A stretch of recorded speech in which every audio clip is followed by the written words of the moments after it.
Good.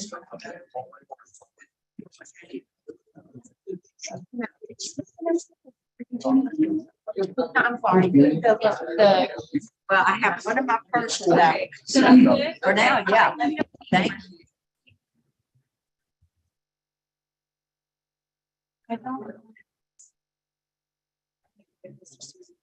don't think so. We can tell Brandon to go ahead and log in and go live to YouTube and just put the screen up. Okay, I wrote in that you're doing fine, but your name is there. That's in my packet.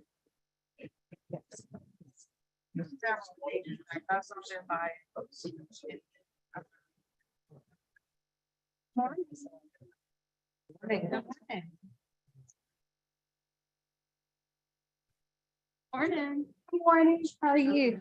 Are you trying to see where you're going today? Where are you today?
Now we're good. Good to see you, Mayor. How are you? All right. I'd like to welcome you to the August meeting of the LCTCS Board of Supervisors. Thank you for joining us today. Before we begin, I'd like to remind you that the board meeting is being live streamed on YouTube. And with that, I will turn to Chair Mount to open our meeting. Good morning. I'd like to call the meeting to order, August 9th, 2023 of the LCTC Board of Supervisors meeting. First, we'll have our Pledge of Allegiance. If you'll stand and join me. Pledge allegiance to the flag of the United States of America and to the republic for which it stands, one nation under God, indivisible, with liberty and justice for all.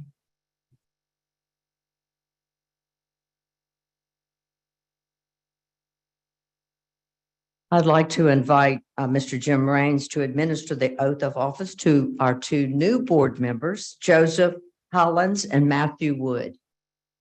If you will join Mr. Raines there, please.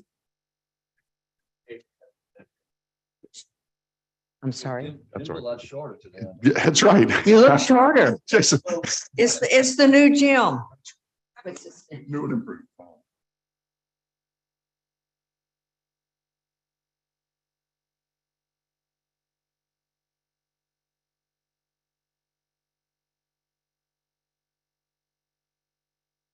Good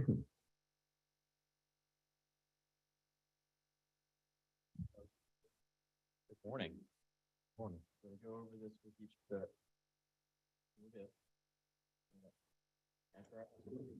When you repeat what I say. I'm gonna throw a little curveball on the very first part where I say I state your name. Right there, you state your name. Great. You may want to put that mic closer to your mouth.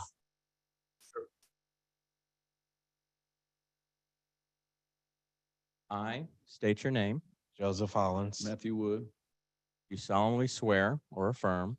You solemnly swear or affirm I will support the Constitution and laws that I will support the Constitution and laws of the United States of the United States, and the Constitution and laws the Constitution and laws of this state. of this state, And I will faithfully and impartially discharge and perform all the duties incumbent on me and I will faithfully and impartially discharge all the duties incumbent upon me as a member of the board as a member of the board, according to the best of my ability according to the best of my ability and understanding. and understanding. So help me God. So help me God. Thank you. Thank you. Congratulations to you both. So I'm going to tell you about each one of our two new board members, the rest of the board. Joseph Hollins is a native and resident of Baton Rouge, Louisiana. Joseph has a Bachelor of Science in Business Administration and a Master of Science in Human Resources and Leadership Development from Louisiana State University. Most recently, he earned his Master of Divinity from Fuller Theological Seminary. Joseph started his career working in the Human Resources Department of the Louisiana State Senate, where he oversaw onboarding and employee training. He has since worked at the Louisiana Workforce Commission on many key pieces of legislation. As State Apprenticeship Director, he grew the number of apprenticeship programs in the state by over 50%, including the state's first cybersecurity apprenticeship, nursing apprenticeship, and offenders apprenticeship program.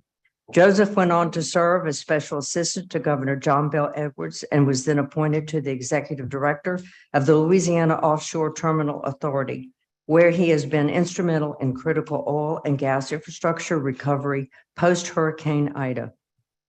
Joseph has been a champion for the need for thoughtful energy policies that will help Louisiana obtain its net zero by 2050 goals while keeping Louisianians employed.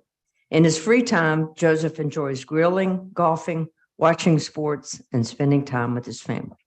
Supervisor Hollins, would you like to make a comment? No, just excited to serve Chairman Mountain.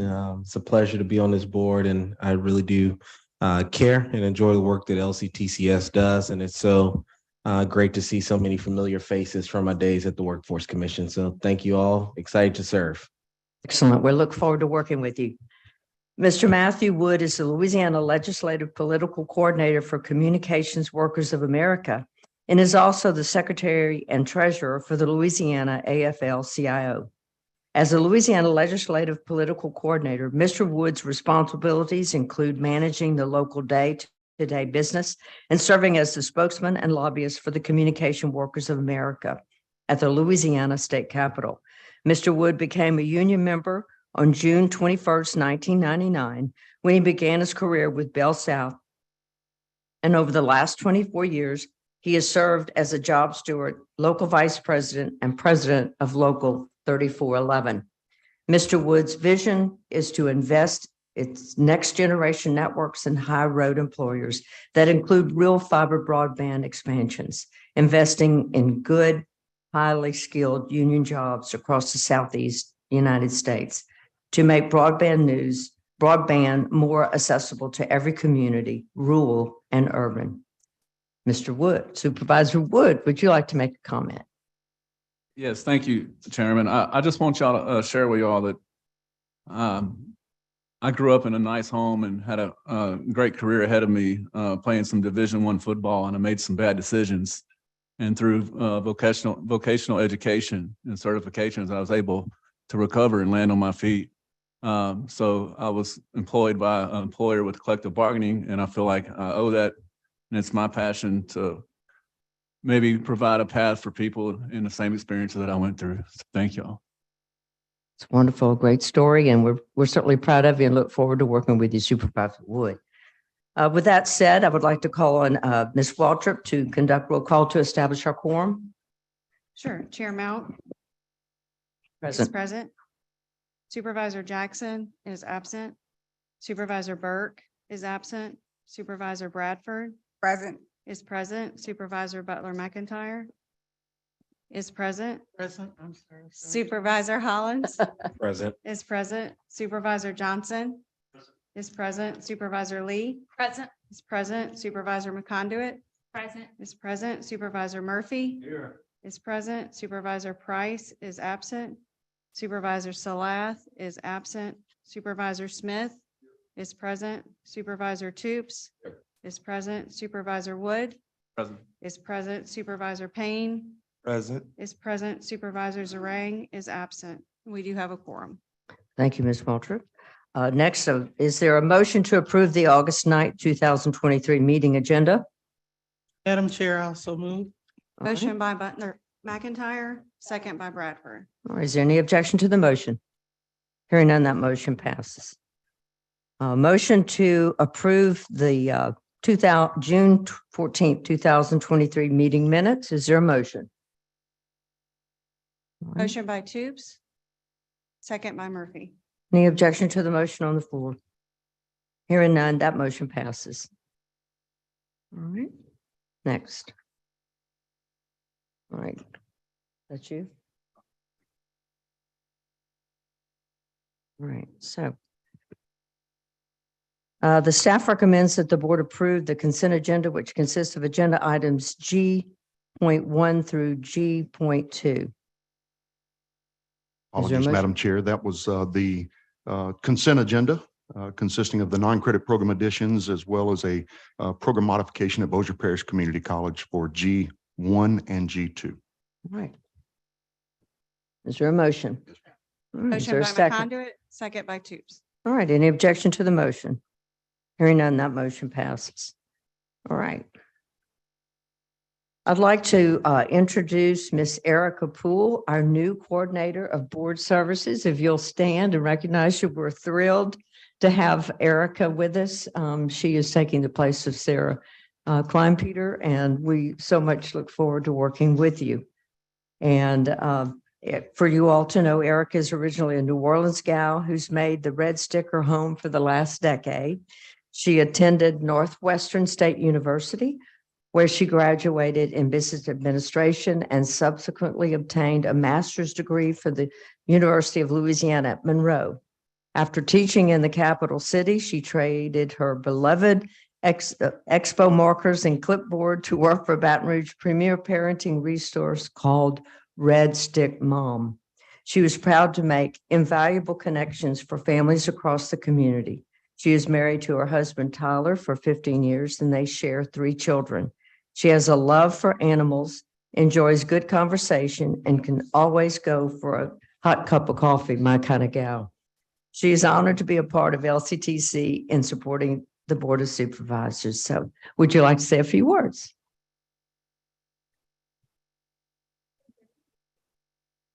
Wade, oh, excuse me. Closer to the mic. I'm so excited to be a part of this wonderful community. You all have such an endearment towards each other.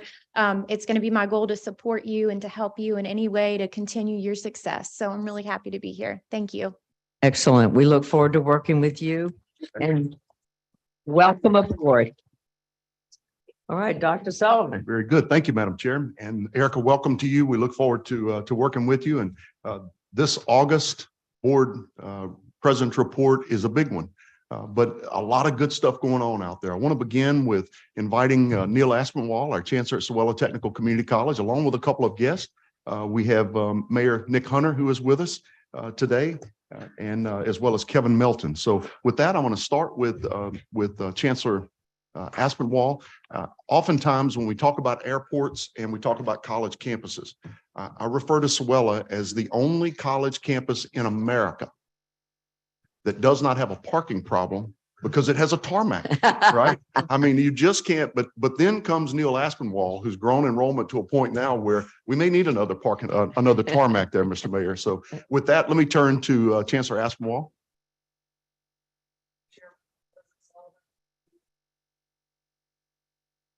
Morning about an exciting and unique project. If you've ever visited the Lake Charles campus, you realize that Sewella sits adjacent to Chenault International Airport. And since we already have an existing and vibrant aviation program, it was a natural fit and progression for us to begin thinking about a flight training school. I can tell you the 2 gentlemen on my left and right are very innovative, creative, forward-thinking, and I've also learned that if I ever get an email or a call that says, I'd like to talk to you about a potential project, that you better fasten your seatbelt because it's coming. So, however, the mayor and Kevin, we did meet and we talked about the possibility of a flight training school. You know, a number of times when individuals or businesses or industry come to us and say, we have an idea for a new program, they drop the idea, but they never talk about resources. Well, these 2 gentlemen not only came with an innovative, creative concept, but they also came with resources and they brought them to the table to help us, you know, get the program stood up and off the ground. As you know, in an environment with dwindling resources, our colleges in the state of Louisiana, we can't always count on the state government to provide the funding for these projects. We have to look for other means. And if you realize it, that the state of Louisiana provides about 46% of Sewella's operating budget each year. The other 52 to 54% we generate through tuition and fees and contract training and other services we offer the community. So when they came to the table, you know, the uniqueness about this is not only the partnership, but it's how it's funded. So when Kevin and the mayor came to meet with me, they talked about the ways that this will benefit the community and also about how it's funded. So the uniqueness of this is that three ways that we'll partner with this. The first way is through the citizens of Lake Charles, which Chair Mount, you're one of those. They will help fund this through a citywide bond referendum. Through Chenault International Airport, they bring to us the possibility of land and also the possibility of infrastructure being installed for our new facility and our new hangar, and last through an EDA grant.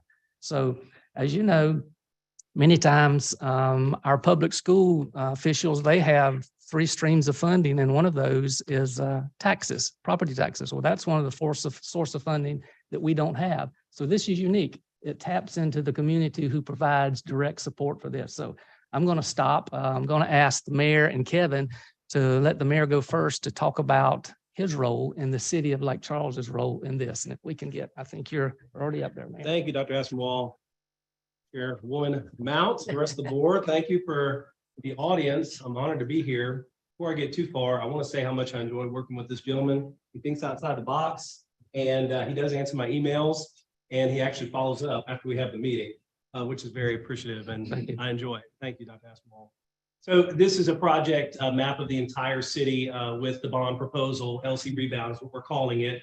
I am colorblind, so what's the color of that star where the flight school is? Yellow, huh? It's under that. Blue? Dark blue. Blue. Okay, Oh, way dark up there. blue, the dark blue star is the flight school. So you can see the position of it throughout the city. Again, LC Rebound is the name that we've given the bond. More for marketing purposes. It's not going to say LC Rebound when you walk into the voting booth, but it will. Okay, there we go. Much better. All right. Importantly for the city of Lake Charles and Chairwoman Mount, we're not talking about a tax increase here. We're talking about a renewal of the existing sales tax rate. You mentioned property taxes a moment ago, but this is actually dealing with sales taxes. The city of Lake Charles has had proposals like this in the past, so this is nothing foreign to the city of Lake Charles.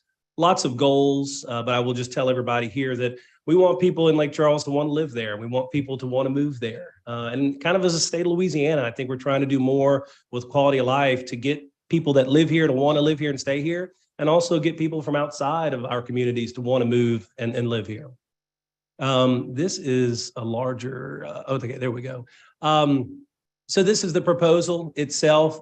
We estimate that it will be a $5+ million project, depending on the scope. But the city's portion, we are willing to offer $2 million from our bond proposal. So in total, the city's portion of the bond is about $143 million.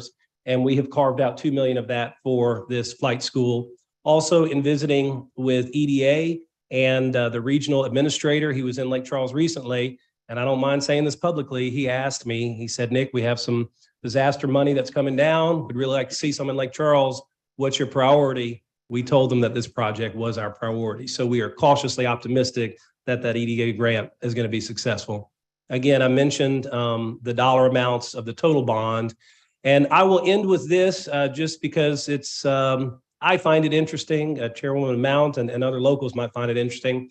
Here's what we're asking people to do. Our current sales tax rate is 2.5%, and it's made up of 4 individual sales taxes, a 1, a 1, 0.25, and a 0.25. We have a problem similar to Baton Rouge sometimes in that our sales taxes have so many strings and restrictions attached, and we are renewing the same sales taxes that were literally put in place 50 years ago. Our priorities are different today than they were 50 years ago. So what we're asking the public to do is keep the sales tax rate the same, 2.5%, but consolidate it into a continual 2% and a 0.5% with a 25-year term. And that 2% is going to pay for the bare bones of the city, turning the lights on and paying our employees. So at this moment, we are cautiously optimistic. This is the existing system, what we want to move to. And we're really trying to beat people over the heads with this message. It's 10.2%, whether it passes or fails. Another visual of showing same size pie, 2 slices instead of 4. We have multiple private contributors to LC Rebound who have basically offered pledges over $500,000 from companies that have said, hey, we like this. We think this is good for our employees. We think this is good for potential recruitment efforts. And so over $500,000 in private funds have been pledged. So I will now toss it to Mr. Melton. Well, good morning. Certainly an honor to be here, and I appreciate the opportunity to be here. I will start by, and I'll be very brief today, to simply say that we care about partnerships. We care about synergies, and I will tell you that Neil and I are very like-minded in what we're trying to do out there, and I would argue that we're trying to change what our part of the city looks like drastically and as aggressively as we can with the focus on workforce. That is our number 1 priority. That's the whole reason, Madam Chair, you understand this. The whole reason why Chenault is there is because of jobs. That's our number 1 priority. So, Katie, I might need your help to start the video. There we go. Chenault International Airport is an emerging national hub for aerospace and a local job creator. Chenault generates major economic impact locally, and its tenants employ more than 1,000 people. Chenault creates millions of dollars in sales at Calcasieu Parish businesses and millions in household earnings. Chenault puts millions of dollars back into local and state government, a centerpiece of the Southwest Louisiana economy. Chenault. So a lot of folks don't understand what Chenault brings to the table, and the fact that we're adjacent to Sewella is incredibly important. As you already know, they have their aircraft maintenance program. And so that's already an established program. We want to bring in the pilot training program. And as a pilot myself, I would tell you that there's not enough training and availability for folks that want to get into the piloting business. But it's not just piloting for hobbies. It's trying to create a workforce that gets them into the airline transport piece of the puzzle. Won't read you the slides, but if you go through there, I did some data searching, so a little bit of background, trying to understand some studies. I've also talked to various pilots who I know they're my buddies, but they're all airline guys, from FedEx to United to Delta to Southwest Airlines. And there's multiple reasons, but the point is there is going to be, or already is, a pilot shortage. If you go out and try to fly anytime, or if you've flown lately, it's not always the best in the world. And so a lot of that will go back to staffing availability. But one of the ways to correct course, as it says right here, is reinforce the pipeline through training programs. And that's what we're trying to do. So lastly, why Chenault? I gave you a quick 30-second video to kind of explain why Chenault. We're a major player in the aviation maintenance, primary maintenance repair community. But there's a whole host of other things. And what I've tried to do at the airport to grow it so that it is very capable. We have a full up fire department that we've always had, but it is about the best that you can get from capabilities.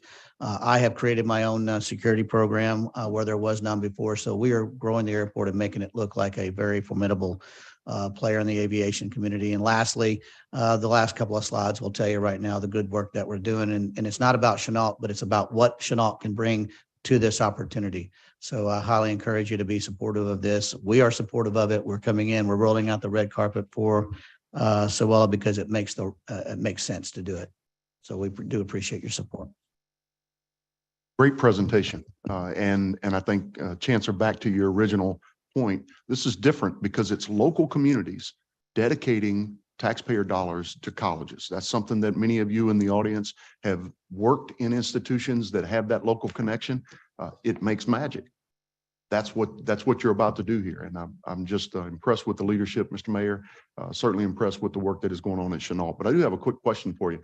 I noted at the bottom of the slide, Chenault ranks, CWF ranks number 2 behind New Orleans of all 68 airports in total payroll. Yes, sir. Talk a little bit about that. That is across all of our tenants, our 1,000 or so employees. Our average, don't quote me on this, is roughly about $85,000 from a salary perspective across those. We have 11 tenants, but 4 primary tenants, 3 are in the aviation, and the 4th is in manufacturing. I think you said this early in your presentation, but I think it's difficult from a marketing point of view to show people the impact of Chenault. With 1,000 employees there, that's kind of hard to rival when you begin to think about the airports that folks are in this room fly out of, in Baton Rouge and other places. That's pretty significant. Good stuff. And if I may, from a college, community college perspective, you're looking at a guy that put himself through school, and I started at a community college, and I did my ground school, and I started all my flying through Volunteer State Community College in Gallatin, Tennessee. So the community college is where it starts, and that's where it needs to be. I hope we caught that on video so we can play that commercial, right? That was a good one. That's a good one. We're gonna play that again. Let me turn to members of the board and ask, are there questions? I have a question. Can you talk to me about timeline? Because I know a lot of this seems contingent on some of these things passing. So just anticipated timeline. And then also, Chancellor, what will the program actually look like? I'll offer a perspective on the funding timeline. So the vote of the people is November 18th. So we'll know at that point if we have the 2 million. And the EDA grant will probably be even before then. So before the end of this year, we will know certainly if we have the lion's share, perhaps 70 to 80% of the funding. And, you know, sometimes the hardest part is getting that first 50, 60, 70%. Once you get that, you go to people to fill a gap. We are very optimistic. So that's our timeline for the majority of the funding. And I'll transfer to him for the other. Supervisor McConduit, first of all, the program will begin as non-credit workforce on the workforce side. You know, before we see that it's going to be successful and we have the revenue coming in, then we'll probably move it to the credit side. But many of the individuals, you know, we do workforce, then the I guess the downside is those individuals aren't eligible for federal financial aid. So, we do a good job through the Swella Foundation of raising scholarships, and we've been very successful with many of our business and industry partners who provide funding. So many individuals probably will get a sponsorship to go through this program. So we're excited, as we said before, we hope it will result in a new facility, a new hangar, new aircraft, because the aircraft that we have in our current program don't fly, because we don't have a flight program. So they're stationary. So we have to buy new aircraft for this. Other questions or comments? Wow. You have a fabulous presentation. I'm so proud of my Lake Charles delegation. Everybody got to brag. I get the mic. Very excited and very supportive of this and appreciate you coming. Mayor Hunter and Kevin, Mr. Melton, thank you for coming. Neil, any other comments?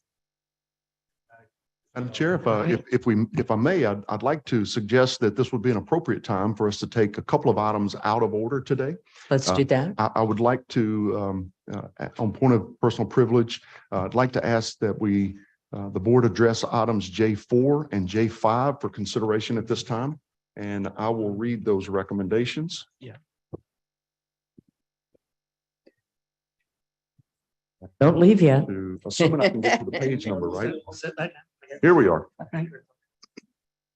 Item J4 under facilities is acceptance of an aircraft from the United States Air Force by Swella Technical Community College. Just to be clear, this is an aircraft that will fly. Yes. Yes. That's quite a view. Okay, I'll give you a little background. We're accepting an aircraft. Of course, everyone, if you've been to our college, this is our current 727, that was painted by Landlock Aviation, one of the tenants at Chenault International Airport. But we knew what happened about 3 years ago, almost, when Hurricane Laura came through. This aircraft, although it doesn't fly, it's used by our aviation department. Well, when those 150-mile-per-hour winds came through our airport, jets are made to take off, and this one wanted to take off, with those hurricane came through. So this is what happened to it. It was broken loose from its anchors. It was severely damaged, and it wound up looking like this. The only reason it didn't go through our hangar is because the landing gear hung on the curb, and it couldn't go any farther. So the jet's unrepairable. We've been given a quote of $230,000 just to repair some of the cosmetic damages. So that's a lot of money to spend on a jet that you can't use anymore. So I'm happy to say that through negotiations with the United States Air Force, on September the 19th, this will arrive. They've donated this Boeing 707, one of the Joint Stars aircraft, which is a $35 million piece of equipment. It will arrive at Swella's or at Chenault Airport on September 19th, and we will accept the aircraft, or this board will accept the aircraft. And then through the handiwork of Landlocked again, this is what it should look like when they're finished. Neat. So we're very proud of this, and that's the reason for acceptance of this aircraft. Wow. No. So Neil just sat at the table and said, through negotiations with the United States Air Force, we got a $35 million plane. Is that what you just said? Right. Just want to be sure I got the Cliffs Notes version of that right. It is shocking. It is. All right. Let's go to the recommendation. Staff recommends that the board authorize the system president, the chancellor of Swella Technical Community College to complete all requirements and execute all documents necessary to accept the donation of a United States Air Force J-Star aircraft valued at over $35 million. You've heard the recommendation. Are there questions? No question. Everyone just wants to approve this one, right? So. Yeah, so we have a motion. Yeah. And a second. I'll second that. Is there any objection? Hearing none, that motion passes. Very good. Let's move to item 5. That was fast. Like the chairman just ramrodded something. Simmer down. So gotta keep Neil, going. you've shared a little bit about the impact of Landlock Aviation and the relationship. You want to kind of set up item number 5 a little bit? Yeah, let me back up. We know that although this jet has been towed back into its proper position, it's just sitting there. It's really no use to us. So to paint the new jet, this costs anywhere from $85,000 to $135,000.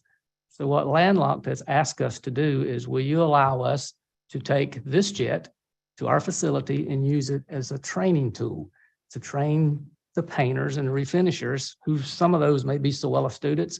And for that, we will paint this new jet for no charge. So. Deal fast enough. So, Get that one. so the CEA of our agreement basically says, we'll allow you to take this jet, use it as you see fit for as long as you see fit. However, the day that it's no longer any use to you, you have to transfer it back to us so we can dispose of it through the proper state of Louisiana surplus procedure. So that's what we're asking.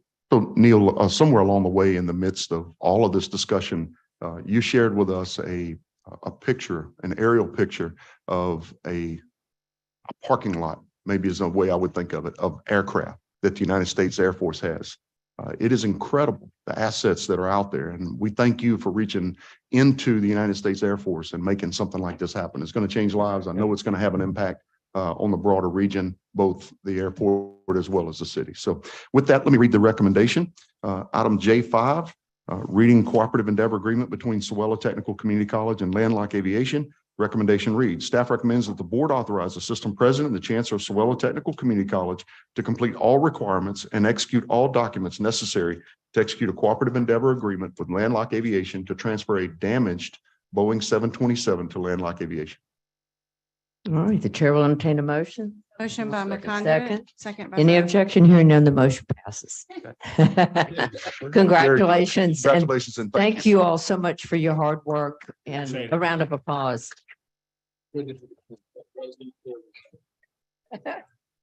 Well, from one great news story to the next. Thank you, Mr. Mayor. Thank you, Mr. Mayor. One of the most obvious sectors within the capital region, and really, when you think about it, it is not just the capital region, but the state of Louisiana as a whole, the Gulf South more broadly. We have a history in this state of construction. We do it as well as anyone. When you look at the major names out there across the country that are doing the work of building, particularly industrial facilities, you see names that are based right here in Baton Rouge. Turner Industries being probably the most obvious example. The construction industry is one that has over time seen what we heard a second ago from Kevin about what's happening with pilots. We are seeing fewer and fewer people entering the construction industry, but what we know about it is that it is a great growth field with opportunity for entrepreneurial kinds of developments where someone gets in, learns a skill, goes out and starts their own business. We developed a relationship a number of years ago, and it goes back well over 10 years with Ken Nakian. Ken has been just an incredible partner. Ken and his organization have taken resources over the years and found a way to invest those in construction education programs to try to build the next generation of construction workers, to make sure that we as a region hold on to that heritage that we created over many years of construction being important to this region. Supervisor Toops has shared with me a number of times that there are probably more pumps and valves per square foot in this part of the world than there are any other place in the country, maybe even in the world. That happens as a result of this construction sector. What this organization is doing is putting its money where its mouth is. It is saying we not only want to scholarship students today, but we want to scholarship students into the future. Ken, you've been a great friend to this organization and to community and technical colleges across Louisiana. I know that I won't spoil the surprise. I know you've got a great announcement today. I want to thank Chandler for the great work that he has done along with the construction efforts. But Ken, welcome, and I'll give you an opportunity to make a few comments to the board and turn it over to Chandler. Thank you, Mr. Sullivan, Madam Chair and the board. My name is Ken Nakian. Y'all may mostly know me as the CEO of Louisiana AGC, Associated General Contractors, but I also wear another hat. I'm the Secretary Treasurer of the Construction Educational Trust Fund, CETF. Stephen, it's not to be confused with the LCEF. We get a lot of acronyms out there, which you and I serve on. CETF is a brainchild of the Licensing Board for Contractors here in the state of Louisiana. It was formed back in 1992, and I'm glad, before I get started on that, I'm glad the chancellor from Sewella is here, because I was on your campus last week, sir, talking to you all about starting a 2-year construction management program funded by the private industry. So timing is everything. It's good to be in the right place at the right time. But it was formed in 1992, and it's funded by the penalties and fines issued by the licensing board for contractors on contractors that break their rules and regulations in the law. We didn't want the licensing board to become a policing agency, so we put those funds into an educational trust fund. In 1992, the CETF, back then, you may recall that the state matched donations to higher ed at 60-40. Private industry interest put up 60%. The state matched it with 40. So we created the first chairs, $1 million chairs at the LSU School of Construction, ULM School of Construction, Louisiana Tech School of Construction, and Grambling School of Construction. We also created professorships, which are $100,000 at McNeese, at the ULL, at Southern, at UNO, and at Southeastern. Those are mainly engineering and architectural schools, not schools of construction. Since then, the CETF has donated to higher ed probably in the neighborhood of $14 million since 1992. This year, the trustees decided it's time for us to get into the craft training. We identified all 12 of the Louisiana's community colleges are doing some kind of construction craft training. Therefore, the trustees wanted to make a contribution to the LCTCS Foundation of $10,000 per school. That's $120,000 annually to be used by those community colleges for craft training and construction interests.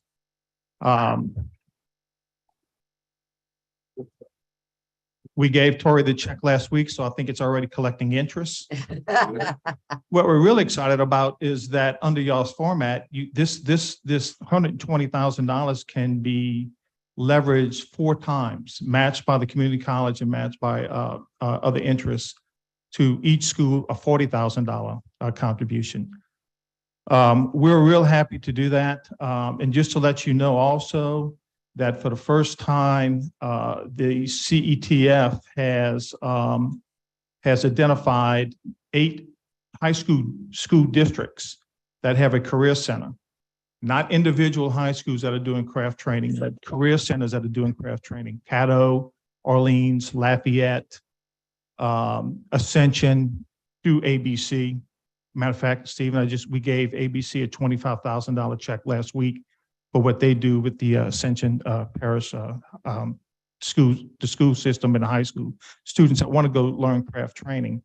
We have committed to give each one of those 8 schools $25,000 a year to help with their career centers craft training. So we have jumped into the craft training business by helping with funds as much as we can. As I told Tori, we intend to bring you another check of $120,000 next year, but she's got to ask for it. I need that for audit purposes. Can we ask now? I need it for audit purposes, but so I need to request on an annual basis. No problem. Walk that down next summer. Make that request back to the CETF. But we're real pleased to do this. I think it's the right thing to do. And as I've told you, Monty, I love giving away other people's money. So. And I think as Supervisor Toop said earlier, you do it well, right? You do it well. So I'll turn to Chandler. Yeah, well, good morning, Chair Mount, President Sullivan, members of the board, Chandler LaBeouf, Governmental and Public Affairs Officer with LCTCS. And again, Mr. Ken, thank you very much for this investment. We couldn't do it without you and the support that you guys continue to do and make statewide of our impact. And thank you to Tari for working with you and facilitating this as well. Very much appreciated. But as Mr. Nakhan mentioned, annually, right? So that's going to be something that's going to make a major impact for our colleges to allow them to leverage this gift with other private gifts in their community and match those at Border Regents. So just at a minimum, if they were to match them, each 12 colleges would potentially get a $40,000 corpus if matched. So that's over $480,000 annually, and that's at minimum. So of course, we know some of our colleges will match more than that. And again, this will be tremendous impacts of scholarships and program support for our students across the state. So thank you. We want y'all to use it. Absolutely. And certainly that is We just heard in an internal audit committee meeting a few minutes ago about one of our colleagues who was saying, "Hey, we're ready to roll. We need people." So this is well timed, and certainly we appreciate an organization that does put their money where their mouth is. We've had the opportunity to spend a lot of time around the table together, and to think about and talk about how we want to grow and keep Louisiana focused on the craft training. You are helping us to do that. Thank you. Very much appreciated. All right, let me turn, if we can, to the next item on our agenda and ask that Chancellors Taylor and Smith join us at the table for a bit of conversation around a key element of workforce. You've heard workforce around aviation, you've heard workforce around construction, but what is the common thread around every one of these workforce programs? You want to know where your kids are during the day and that they're taken care of, right? Early childhood education is one of the most important aspects of economic development. The two gentlemen at the table today have put together a game plan for how to solve some of those child care issues in the River Parishes region. And so with that, Chancellor Taylor, I'll turn to you. Absolutely. Thank you, Dr. Sullivan, Chair Mount, members of the board. Pleasure to be before you again. So in my year's time as Chancellor at RPCC, it has become clear to me in the conversation that I've had with industry, in the conversation that I've had with parish government and our state legislature, is that there is a fundamental gap and a severe need for quality child care in the river regions, but specifically in Ascension and specifically on the West Bank inside the Donaldsonville proper. And so between the parish, the sheriff's office, and the state legislature, and industry, CF Industries, to the tune of $1 million, they are working together to build a Tier 3 early childhood development center in Donaldsonville. Today, there is not even a Tier 1 early childhood development center in the city of Donaldsonville. So just pause for a second. I want to make sure that everybody understands what that means. Sure. You live in Donaldsonville, you work at CF. Where do you leave your kids? There's no place. You're leaving them essentially with family members, or you're having to drive them to another locale, drop them off, get them squared away, and then drive back to CF. That's what's going on for many people. It's not the same on the west side of the river as it is the east side of the river. Let's just say it for what it is. That's very well stated. And so they're building an early childhood development center. And so part of the challenge with that is who runs and operates the center. And so they're working with, they being the parish, they're working with Nicholls State University to provide the actual training that's in the center. But in partnership with my colleague, Willie Smith and Baton Rouge Community College, we are now going to provide access to the residents of Donaldsonville to be able to train and earn various credentials so that they could either work in that specific early childhood development center, or at the very least have the skills and abilities to raise their own children from 0 to 3 until it's time for them to go into the public school system. I would also be remiss if I didn't talk about the larger picture. This is phase 1 of a 3-phase process that RPCC is engaged with those partners that I talked about. We'll be coming back to this board at the next board meeting to talk about phase 2. And a lot has to do, Ken, you talked about skilled crafts. Ken is gone. But he talked about skilled crafts. We are in the process of doing some tremendous work inside Donaldsonville High School for high school students as well as adults. But we'll get to that at a later date.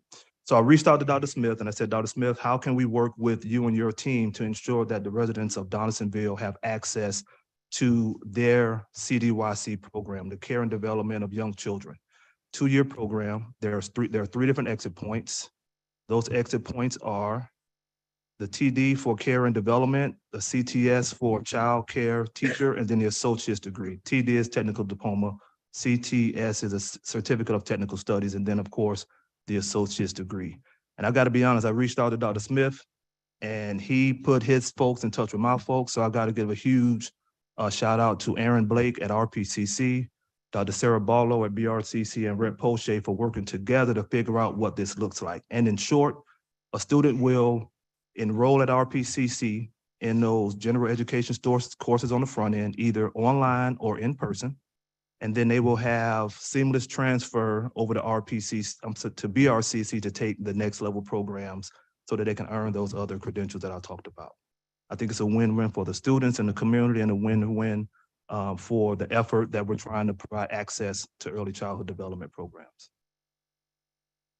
Mr. Smith? Well, not too much detail. Quentin can cover all the detail. It's been a year already. It's been a year. Oh, wow. Good morning, Madam Chair and President Sullivan and board member. Thank you guys for allowing me to be here.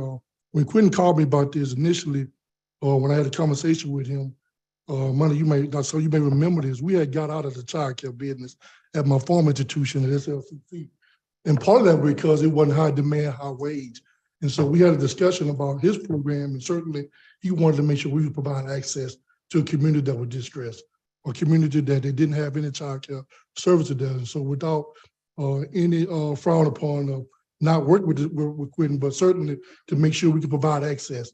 You know, part of our mission at working in this college is providing access no matter where you're at. But the biggest thing we don't talk about is flexibility. These students that are in this program would never have to leave that region. They would never have to come to BRCC. It's online, in many cases hybrid. So those students who are working there now don't have to pay for transportation costs to go to BRCC and the things that come with that. So we're excited just to partner with them. He did do something that we need to do better here, but he made sure we had 3 exit points. Primarily those students now can get a credential, CTC, TD, and a social degree. There are many students who enroll in our college who don't get a social degree, but they can get that certificate in a high value field to go to work. And so we're proud of that development. Also, one thing we're doing, and we talked about this with his team, those students who work in the community who are at some daycare facility can bring those credits in, or those classes, those things they have already taken for prior learning assessment, that we can assess those to fast start them on getting their social degree or certificate. So we just decided to partner with River Parish and make sure the students know in this region that we're going to be partners all along this way to make sure they get to the end goal. You know, this is another example, and the board's heard a couple of these from past board development sessions, but this is another example where an institution, River Parishes, has a program offering that if they add a new program, they're going to have cost going forward. But by partnering with a local college who's already offering early childhood education, they now can get the benefit to folks out there without having the ongoing cost. It's a really simple model, but it's one that historically colleges believe you have to have the program in order to serve your local community. What we are showing the people all across Louisiana is that we can leverage a curriculum at a statewide level. That only happens because you have partnerships like the one that's sitting at the table today. So thank you, gentlemen. Any questions from members of the board? Comments? I don't have a question, just a comment. I'm excited. I'm an early child education major from my first degree. So I get excited when I hear anything that has to do with early childhood. And you're right, a lot of the programs seems like they're vanishing. So I'm glad to see you expanding it. And I'm sure the people of that area are really excited. I can't wait to see all of the great news from this partnership. Absolutely.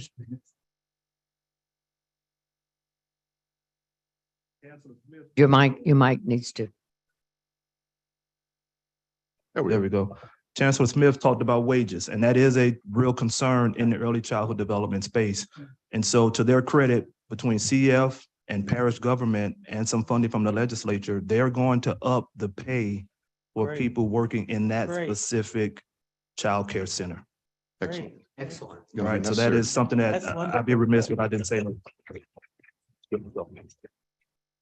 Thank you to both of you as leaders and to the teams that have made this happen. You see a problem, you address the problem in the community, and that's what our colleges are all about. So thank you for the example that you're setting. Very much appreciated. All right, moving on to our next item on the screen. I think we have a photo there that sort of lays out the Skills USA 2023, the post-secondary aspect. I'd like to ask Chandler if he will come forward. We had an absolutely incredible showing this past year. A number of students from across the system who have been able to benefit. And I hope this picture, my favorite part of this picture, I think you guys already know, it's the person in the back in the white. The eyes are just amazing, right? They're excited about what they've just done. A few years ago at Skills USA, a young lady who now works within the LCTCS won the gold medal in customer service. now working in the LCTCS board office, answering the phone when students call. Okay. But the picture was very similar to that of the surprise that she won the gold medal. And it's not just the surprise of winning. It's that I won life. That's the picture of what you see in that individual's eyes is I just won in life because of what I learned at my local community college. So Chandler, I'd like to turn to you for Absolutely. an update on Skills USA. Well, good morning again. Just to high level overview, this was reference to our national competition and leadership competition as well. But Skills USA, for those of you who do not know, it's a national nonprofit organization that partners with middle school, high school, post-secondary institutions, business and industry partners, faculty, teachers, and students, really all working together to ensure that America has a skilled workforce. And so our students have opportunity not only to learn soft skills, but to compete in their competitions related to their skills and trades and where they want to go into the workforce. So an opportunity to meet industry along the way as well. It's been established in 1965. So Skills nationally is over 58 years old. And in Louisiana, with post-secondary and secondary, they've been competing for about 40 years. In the last 10 years, we've really put an emphasis as LCTCS to continue to grow Skills USA and make that impact. This year alone, we had 800 members across our state. That's a 400 up from last year. So continue to make the impact across our state, not only with our colleges, but with our faculty, staff, and students. The competition was in Atlanta, June 19th through the 23rd. We had 110 attendees attend. 52 of those were competitors. So 52 of our students left our state competition in April and had an opportunity to compete at the national level. Of those 52, we had 6 with bronze, 2 with gold, and 2 with silver. 5 of those came from Bossier Parish Community College with placement, 2 from Suella, 2 from North Shore, and 1 from South Louisiana Community College. So again, congratulations to those colleges and those students. And we couldn't do it without the support, not only of our business and industry partners and our faculty and staff who work every day with the students to make sure they have the opportunity to be a part of this. But I want to give a big thank you to Dr. Damian Glover, who's been leading these efforts for the past few years and making sure that Skills is at the forefront and continuing to grow. And more importantly, I want to give a shout out to Board Member Toops for his continued support and our legislature for their continued investment of over $120,000 in skills. And so I'll open up for any questions. Good stuff all the way around, right? Any questions or comments? Supervisor Toops? Yeah, I say this every time Skills USA comes up. I mean, it is Skills USA fell off a couple of years back, and it has really, really been embraced by this leadership team in a way that's very, very difficult to convey until you go see it. And I make this pitch. We missed it 2 years ago, and I want to go back. I really would implore the group to take people who've never been. It's a life-changing deal. I mean, to see the participants in almost every imaginable craft or way that you can connect the human brain and hands or to any sort of sense. The training there's a job anybody can do there. And in the lives that will be changed through Skills USA, and everybody, even remotely touching it, Chandler and everybody else, you'll never know the lives that you guys and gals have changed with something like Skills USA.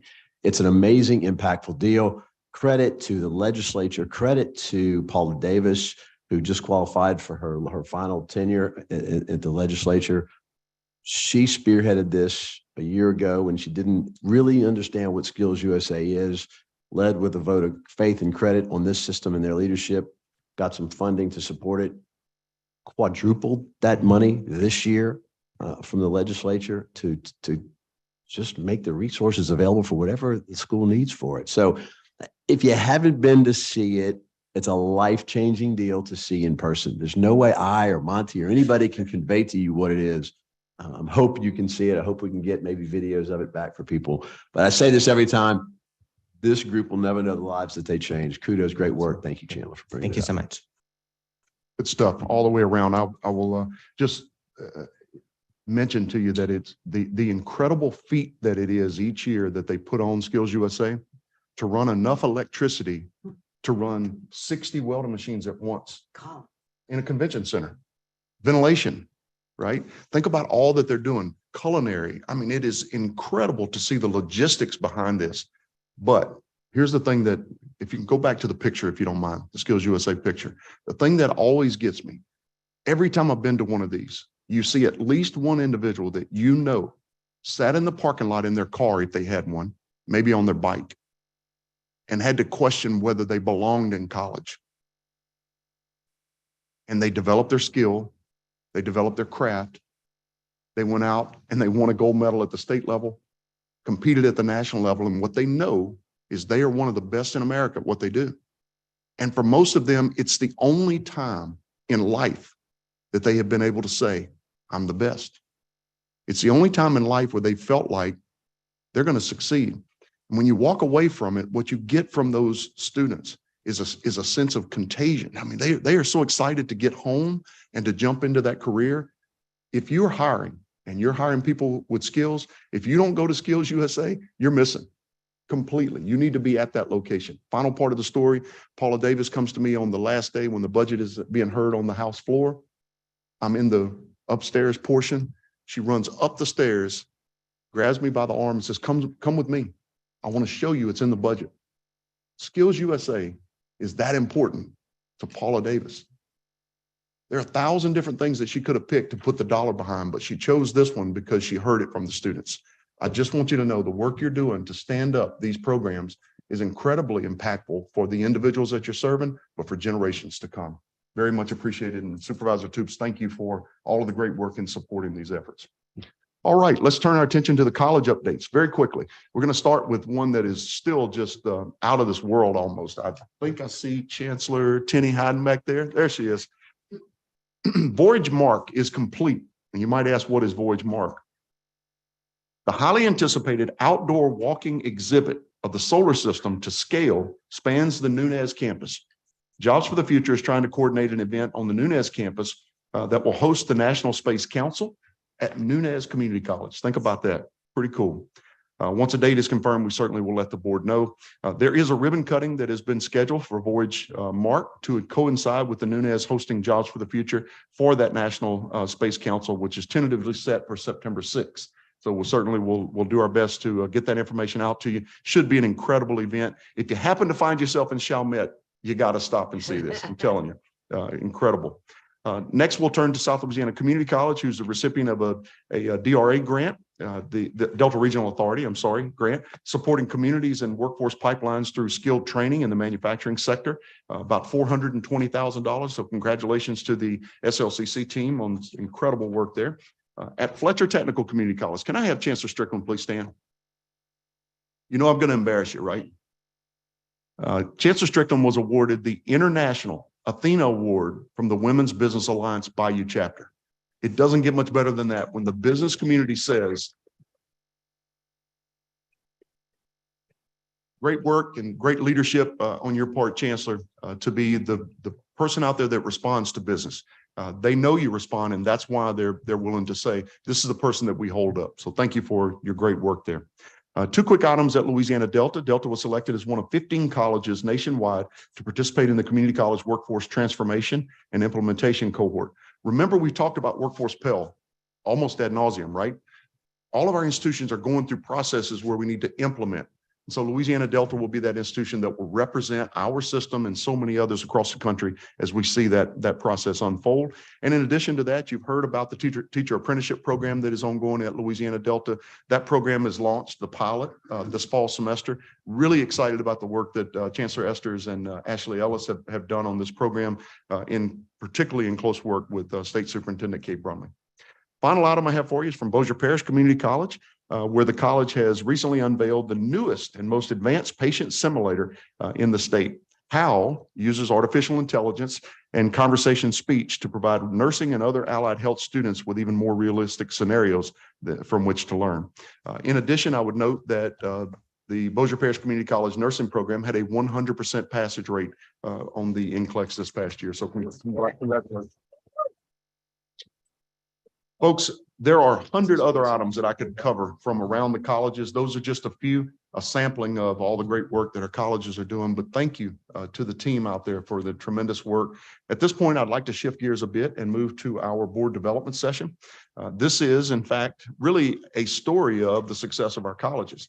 You'll note that in the first round of federal funding, we received $10 million from the governor's discretionary funds that created Reboot 1.0.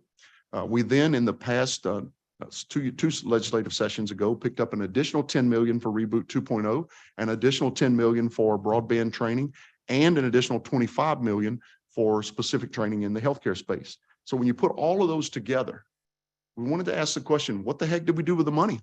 Right? What did we produce with it? And so Susie is at the table today to walk us through the dollars that we received, and by funding source, what in the world have we accomplished? So with that, let me turn to Susie. Thank you, Dr. Sullivan, Chair Mount, and members of the board for letting me be here today to talk about our performance on the 4 targeted funding sources that Monty just highlighted. We can go to the next slide. Oh, there it is. Sorry. I don't know why. All right. Maybe move the mic a little closer to you. Okay, I'll move a little closer to the mic.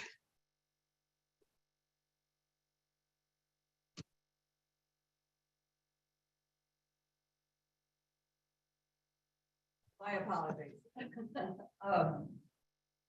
So I'm going to start off. I'm Susie Shao, and I'm the Vice President for Education here at the system office. Your attention to something I've left here, changing lives and creating futures. There we are. There we are. Changing lives and creating futures, our tagline here at LCTCS, because that's going to be a major part of this topic when we talk about how we're spending money and how that impacts the people in the communities of Louisiana, which is the story that we're going to tell today. We do have some new members of the board, and therefore I would like to zoom way out and start with a big picture, and then we'll get a little bit narrower as we start talking about the performance measures. So a few of you know me from my old days at Louisiana Economic Development. I remain an economic developer, so I am going to start the story with that. I've been using this slide for a good 13 years now. This is the story of workforce development and how that drives a positive cycle of growth in our economies. So we start by looking at economic drivers, and these are industries that bring more wealth into the community than existed there before. It is our classic priorities here at LCTCS to include manufacturing, construction, transportation and logistics, and IT as a major sector of those economic driver industries that we're looking at. If you can provide a skilled workforce to those industries, then you drive overall economic growth in the community, and you start seeing populations grow, and you start seeing the wealth within the community grow. And that's where you start to see the need for jobs in fields like healthcare and education, without which our societies really can't function. So we start to see those jobs grow. Then you see further growth in fields like personal finance, a lot of the service industry jobs that have high wages, and you start to see investment in things like art and music, and you start to see a growth in jobs for people in the arts and humanities. So I am often accused of only caring about welders and computer scientists. That is not true. But we don't get to the jobs for the other folks unless we have enough welders and computer scientists and healthcare workers and folks like that to drive economic growth within our communities. That is why targeted funding is so particularly important, and why performance against the goals of the targeted funding makes such an impact on our communities and on our people.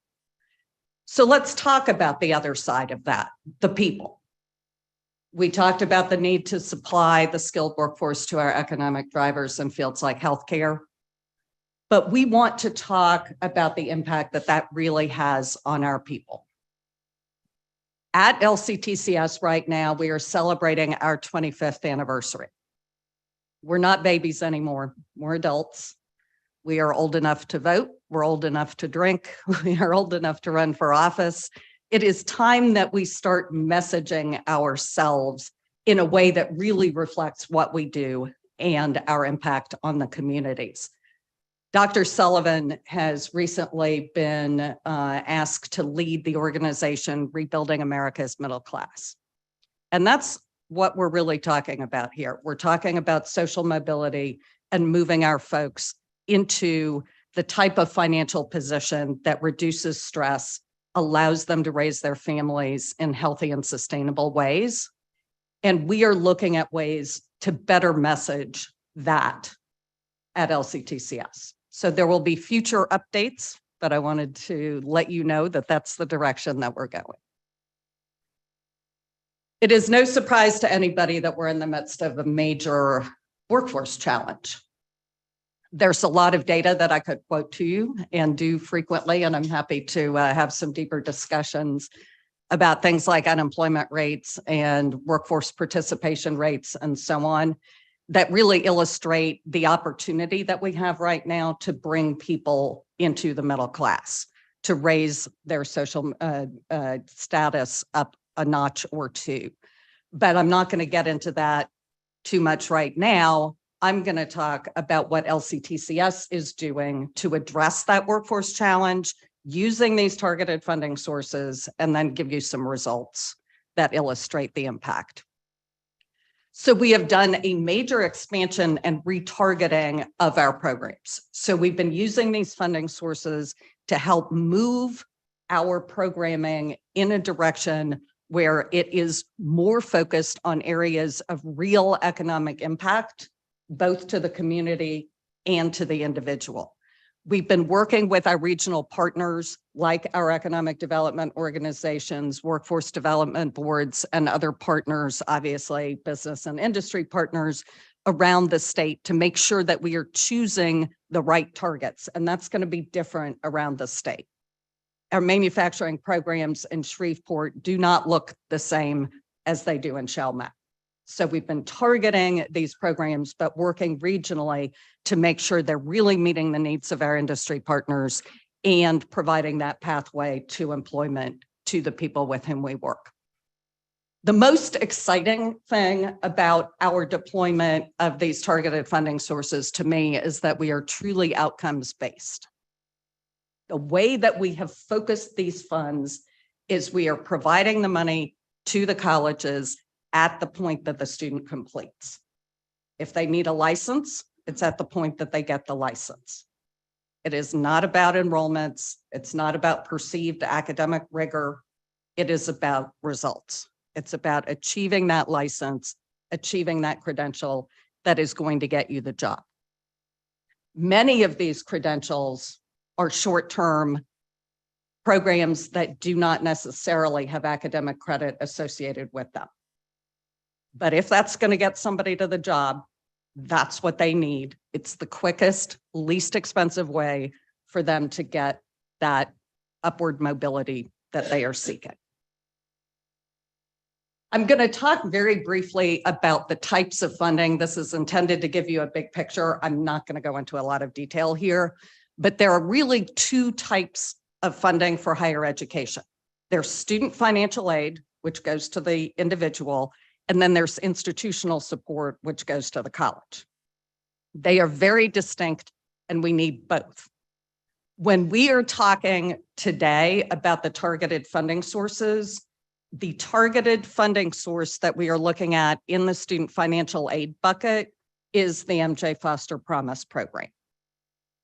So that program is a targeted funding source because we have focused it on the 5 major industry sectors that I have already referenced along the way. And that's manufacturing, construction, transportation and logistics, IT, and healthcare. So those are the industry sectors that the MJ Foster Promise program applies to. Institutional funding, we have a number of different sources for that. But the ones that I'm really talking about today are Reboot 2.0, which was the most recent annual allocation, the Broadband Workforce Development Fund, which is a multi-year fund, and the Healthcare Expansion Fund, which is also a multi-year fund. So that's the performance that we're going to talk about right now. So I'm going to start briefly with MJ Foster Promise, and I'm not going to go into a lot of detail on that particular program.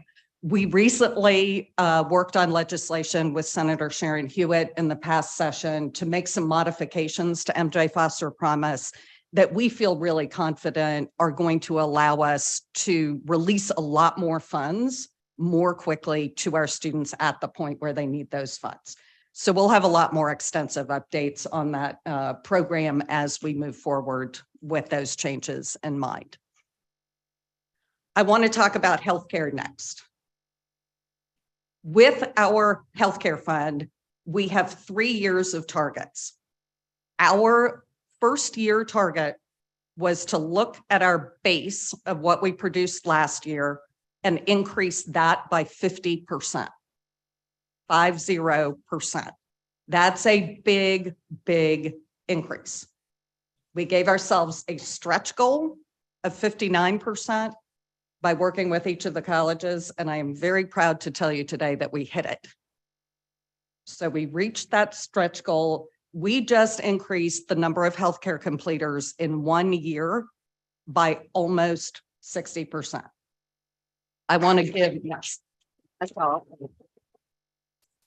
I want to give a big, big shout out to the people who made that happen.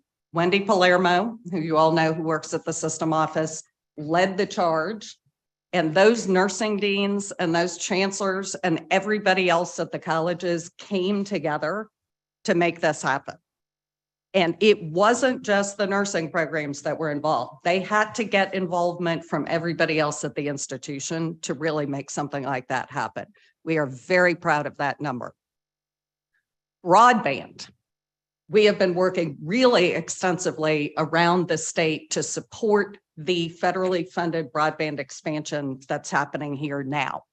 We have produced 750 credentials this year, and these programs are just getting started.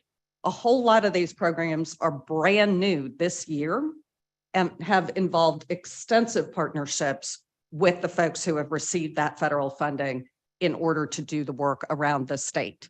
We anticipate a great deal more over the coming years to culminate in approximately 5,000 new workers for this industry. Again, a lift from basically zero to a really significant number of credentials. And then I want to talk to you about Reboot, which is kind of my personal favorite, but I love all of them. Don't really want to say that. So we don't have the final numbers for Reboot. And the reason for that is that we ran out of money. Our colleges worked so aggressively to really ramp up the number of non-credit, workforce, market-aligned credentials that they offered through Reboot this year that we were left with almost nothing for the fourth quarter. But they produced a whole lot of credentials. It's just they only reported to us the ones that they knew they could get paid on. So we have to go back and say, no, we want to give you credit for everything you did. That's a little bit of a process. We will have those numbers for you soon. But in terms of what we actually know we have, we produced 4,633 new credentials. We know that the actual number is going to be over 5,000. We just don't know exactly how many. So a really tremendous output. But the things that I'm so excited about here is that we really targeted credentials that we knew were going to have the major economic impact that we're looking for. Things like commercial driver's licenses. And again, if they don't get the license, the school doesn't get the money. They are paid once that license is achieved. Heavy equipment operators, they have to get the certification in order to get the reimbursement. So we produced over 400 commercial driver's licenses almost 200 heavy equipment operators, and a whole lot of welders, pipe fitters, millwrights, et cetera, and a lot of IT credentials as well. In the first year of Reboot, we included healthcare and some other things that now fall under the broadband fund. So we've really targeted this fund on those things that are not otherwise eligible for funding at our colleges. So that's the story. That's a lot of performance. That's a lot of new people out there in fields that are going to get them good paying jobs and that drive economic growth for our communities. So as we look at our messaging, we really need to be telling this story. We are changing lives and creating futures by providing people the quickest, most affordable pathway to high quality employment. And we are driving the growth and the health of our communities by providing our employers with exactly what they tell us they need. So thank you very much. Any questions? Great report. Very good.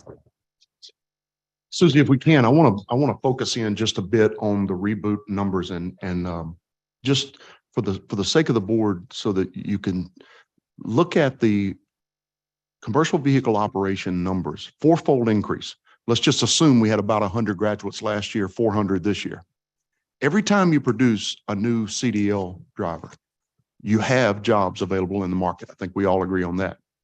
Those average salaries are starting out at about $55,000. Every time you produce another one, $55,000 income, which means about roughly 9%, about a $5,000 return back to the state of Louisiana in taxes. Those commercial driver's license credentials are driving $2.5 million a year going forward for the state of Louisiana in tax revenue. So you gave us 10 million. We spent 2,000 roughly on each individual, and we produced taxpayers to the tune of 5,000. That's the formula. That's the formula. So what would Louisiana do next year without that $2 million in revenue that came from those drivers? That becomes the question. What has happened as a result is we now have the Board of Regents moving with us in this step-by-step process to develop a non-credit side. You heard Susie mention state funding, student funding. You got to have both of those for this to work long-term. The chancellors in this room are going through what I think is one of the greatest shifts in the business model to be found anywhere, not just in education. Students are showing up now, and instead of paying us $4,200 in tuition for a year to attend classes in a 16-week semester, the typical scenario, students are showing up now and they are voting to get the shorter term credential that's going to have a value in the marketplace. But typically that student doesn't show up to us with $4,200 in their hand. It's about 500 to 1,000. It is a very difficult shift. Some of the workforce officers that I see in the room today are living this every single day. So what is important to us is that we make the decision that is best for the student, not the decision that is best for our institution. What you're seeing in the production here runs contrary to the financial health of our institutions in some places. But we can't allow ourselves to make a decision based on the good of the institution when the good of people is more important. And the broader good for the state of Louisiana will drive prosperity for our institutions as well. Incredible work. When you see these chancellors on the street, stop them and thank them. What they just did with that 400 individuals that now have that commercial driver's license is a game changer. A game changer. So Susie, thank you. I would just open it up and ask if there are any questions from the board. Okay, yes, no. Two questions. One is, I think it's tremendous, Susie. So thank you and everybody involved. I'm curious if we are also tracking employment placement, to Monty's point, right? Like these are high paying jobs, and it would be great to see then how much, I mean, these are the credential outputs, but then what does it look like from an employment placement standpoint? So I'd be interested in that. And the second thing is I know we heard about Workforce Pal. I'm just curious, is maybe for you, Monty, about Second Chance Pal and where we are with that. Why don't you take a stab at the first part of the question, and I'll take the second part. There we are. There we go. Tracking the actual employment outcome is challenging. we are working on new and different processes that will allow us to do that on sort of a comprehensive scale rather than kind of piecemeal. I will say though, with these particular programs, because they are so targeted, the relationships between the employer and the college are really solid and really well established. So those pipelines to employment are far more straightforward than they are in perhaps some other programs or other types of relationships. But your point is valid, and we've got to find a better way to really track on a formal systemic basis what's happening post-employment.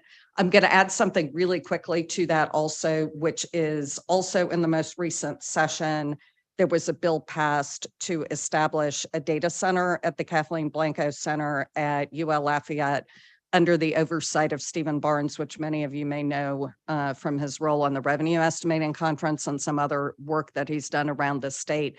And that will allow for true data matching. So it will be completely automated. That's a few years in the future, but we're pretty excited about the opportunity to work with them on that. Great description. And the only thing I would add is think about how powerful it is to have an objective third party tell our story for us rather than us having to go out and tell the story. So we have matched data now for 8 years, 9 years, somewhere in that range. I mean, we've been doing this for a good while. What we know for certain is across every one of those years, 95, 96% of the graduates are employed in Louisiana. So it didn't really concern us that much to think, let's move away from the placement aspect for the moment because of the fact that we know there are jobs there. We also know that the individuals that are going to work are oftentimes, the CDL students as an example, they are meeting with companies that are hiring daily as a part of the program. So the placement notion has been blended as a part of the program so much so that it's not a sequential kind of process like maybe you and I experienced in our own education background. You asked for an update on Workforce Pell as well as Second Chance Pell.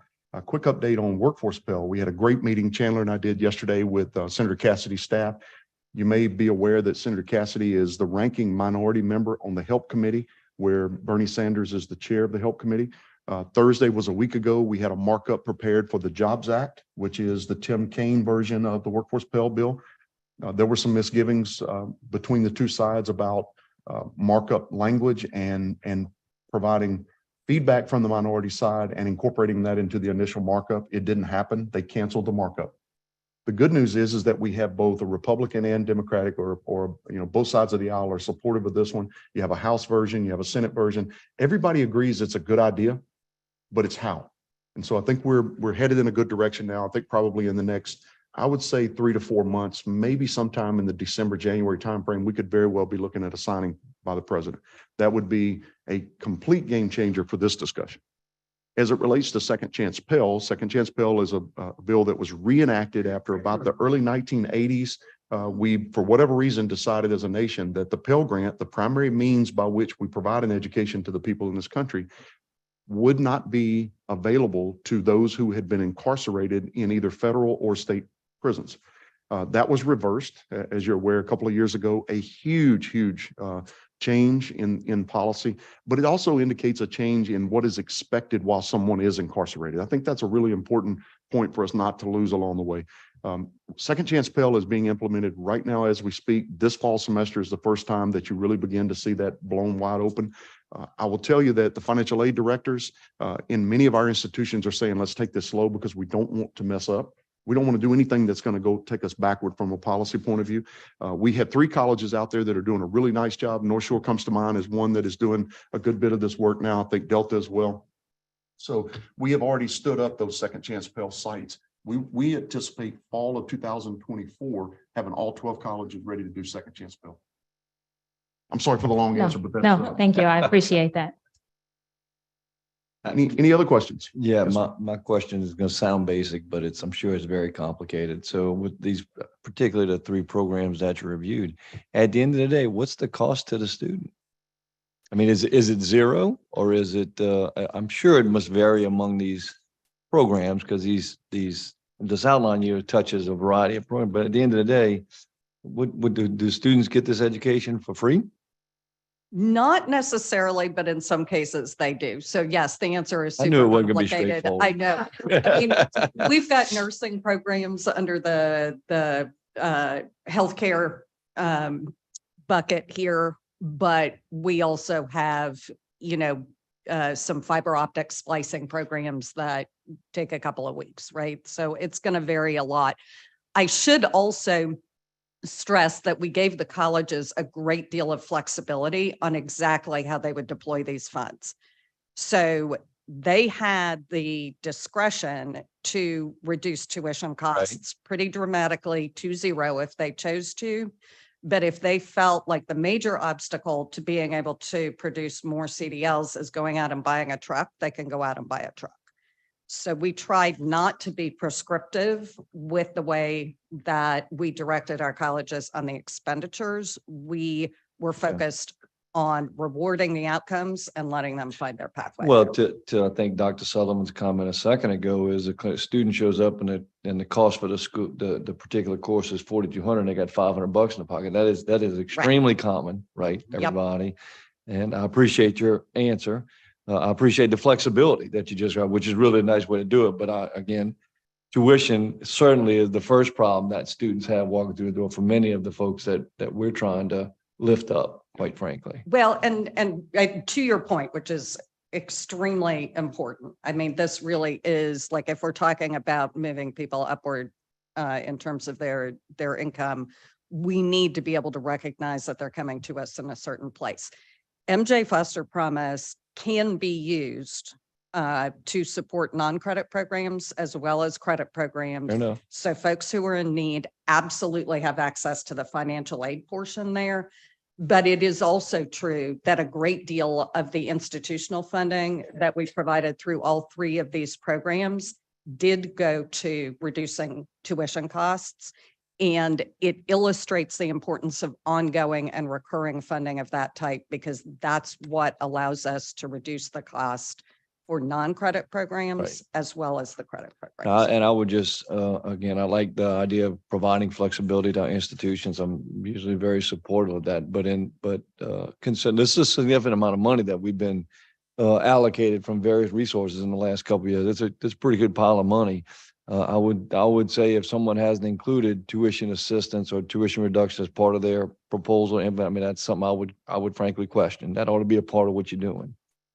So one of the things that we learned along the way, and I can't remember which of the chancellors it was, but one of you shared with me a scenario where you opened it up for free training and you had huge numbers of people sign up, but not so many people who showed up on the day of training. Yeah, I can Some see of you that. put a $50 requirement on it and said, to hold your slot, we need $50. And they showed up.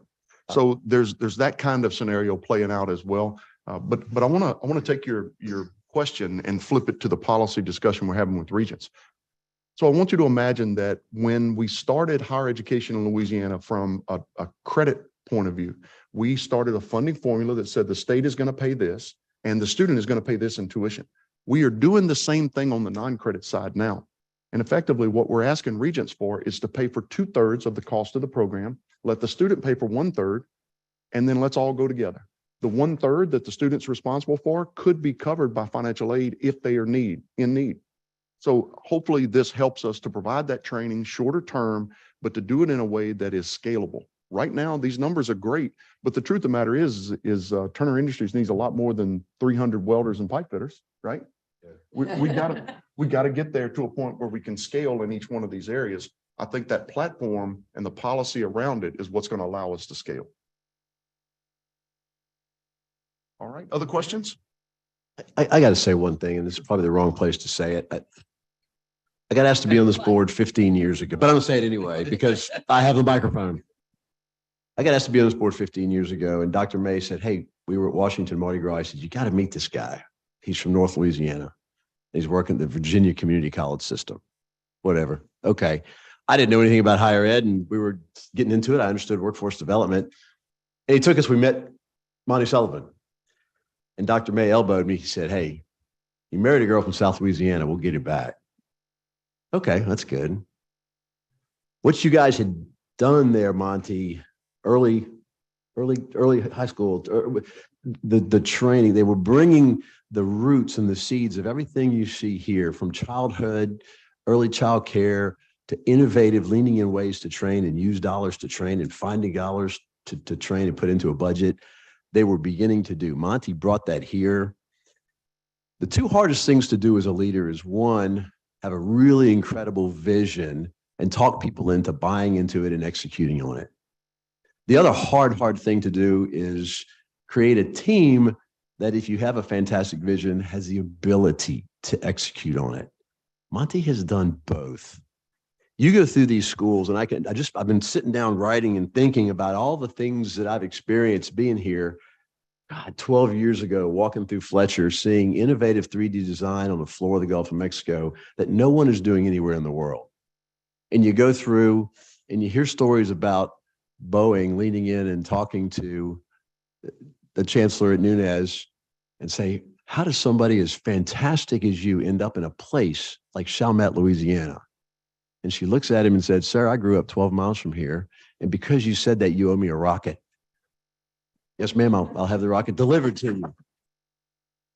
But to say Nunez, to align Nunez and the space program, to align Sewella and innovative world-class training, construction, everything that has happened. So my point is this, I do have the privilege of working all over the US. And when I have chancellors in another state say that if Monty Sullivan's doing it, we'll tie in, do the exact same thing. I don't even need to know the details of the program. And they will align with what Louisiana is doing. When I have clients, world-class global petrochemical companies say, I'll take Louisiana's workforce and their productivity and put it up against any country anywhere. He said, natural gas may be cheaper someplace else, or it may not, but he says, I can't beat Louisiana's productivity, workforce productivity anywhere. That's unheard of. And when you hear that, and Susie, as an economic development, I'll wrap this in my last statement, is I heard this 10 days ago. We had a client, they want to spend $1.75 billion. They want to build a plant in Louisiana because the economic development and the training of the workforce is better here than it is in a neighboring state. I think Louisiana has been a success. Monty, I know you have not done it yourself. I know there's amazing, amazing people. But if anybody subscribes to being a solid 6 or 7 and hiring 8s and 9s, you've done a great job at it. And I just want that. I resemble that remark. I just want this to be on the interweb someplace, that I want you to know this board and this community and this leadership team understands where the vision comes from and how you drive it. And you do an amazing, amazing job. And again, I will repeat, you will never, ever know the lives you've changed. Not only ours, but the students that are coming through this system and their families who have food on the table because of the work you do and because of the work your family allows you to do for us. So thank you to them. Oh, wait, and I'll Appreciate build that. on that. Because Amen. I think Stephen, just to that point, I think it's incredibly important, but also to the fact in this board, and all my colleagues here will know, the focus on equity and accessibility. And you guys know I preach this almost every board meeting. I have a question that relates to how we are making sure that those most underrepresented get access. Things like second chance, things like you even heard, I knew the chancellor when I asked the question about, structure of the program, and he mentioned scholarships and things. It is about making sure that those who traditionally do not have access do. And that is something that you and I, from the very first time I came on this board, you have championed, and I, put it up front that that's going to be the focus of how I come to this board. And you have been an incredible partner in making sure that that stays at the forefront. I want to, if I may, I want to speak to that item, because I think what you've just demonstrated is that language is changing as politics are changing around us. And so you may not hear me use the phrase DEI, but I'm still talking about the same population. You may hear me refer to them as underrepresented populations, right? But we change when the political world around us changes, because what we've learned is those words are a fire starter. And so we don't want to start fires. We want to put out fires. We want to solve problems for communities. And so thank you for the comment, but I think it's important for us as a board. We're going to adjust with the times, but we're going to make darn sure we're executing on the mission. And that includes those underrepresented populations. All right. Susie, thank you so much. Very well done. And with that, Madam Chair, apologies for the long president's report, but we'll turn it back to you. All right, great job, Susie. We appreciate that. And to fellow supervisors, thank you all for your comments. I totally 100% agree with Supervisor Toops as to his comments about Dr. Sullivan, our main superstar. Next, I would like to call on Supervisor Jennifer Lee to present the academic action items for consideration by the board. Thank you, Madam Chair. I have a few academic items to present to the board for consideration. And first, I would invite Mr. Bill Tulak to provide us with information and an accreditation update. Very good. While Bill Tulak is making his way to the table, I'll just mention that you have, as a reminder for those who are on the board, who are newly appointed to the board, we have two colleges that are currently COE accredited. That's Council on Occupational Education.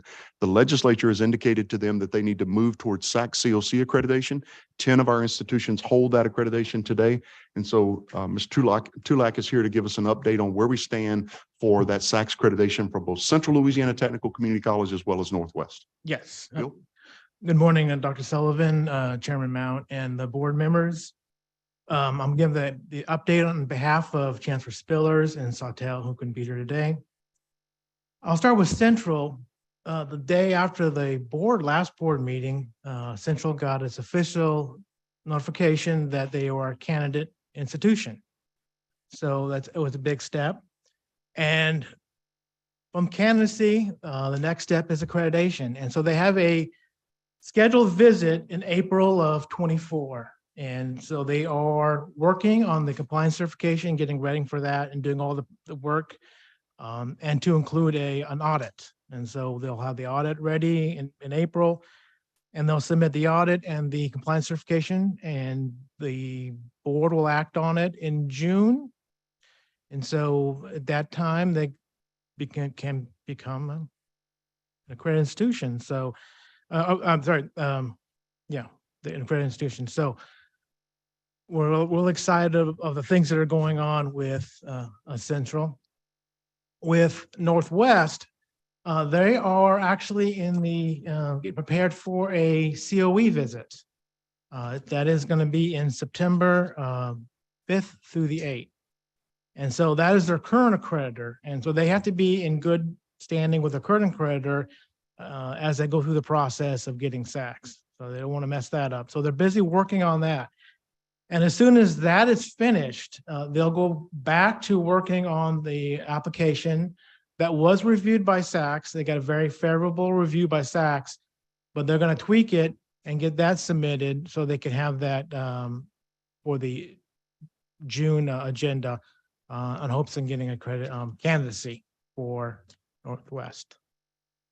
So let's just to square this up for the board members one more time. Colleges are already accredited by COE. And so the step that we have identified as being the goal is candidacy. So Central Louisiana Technical Community College has accomplished candidacy. They now deliver aid to their students based upon the candidacy status they have with SACs, not based on the old accreditation status from COE. Now we'll begin to do the same thing with Northwest. We're kind of marching down the field here, closing these out. For those of you that have been on the board for 15 years, we've been having these accreditation discussions for 15 years. And for those of you that have been through an accreditation cycle or two, you know that none of this is fun. It is like watching paint dry for many of us. And it's but the reality is you can't do the work that we do every day without having this done. So we thank you to Bill, to the team, both Chancellor Spillers as well as Chancellor Sawtelle. These folks are 100% of their time, 24 hours out of the day, focused on trying to get that institution across the goal line. So when you run into these folks out there in the communities, please stop and thank them. This is cruel and unusual punishment for most people in higher education, but the reality is you've got to get it done. Yeah. So thank you for all the great work, and thank you, Bill, for the work that you've done here. Okay, thank Very you. good. All right, thank you, Bill. The next item is the Bossier Parish Community College Honorary Program, and Dr. Holly French-Hart will provide us with some information about that. Sure. Just a very quick setup here. This board has the authority and has exercised that authority in the past to grant honorary degrees to those individuals who make an exceptional contribution to the institution and the community.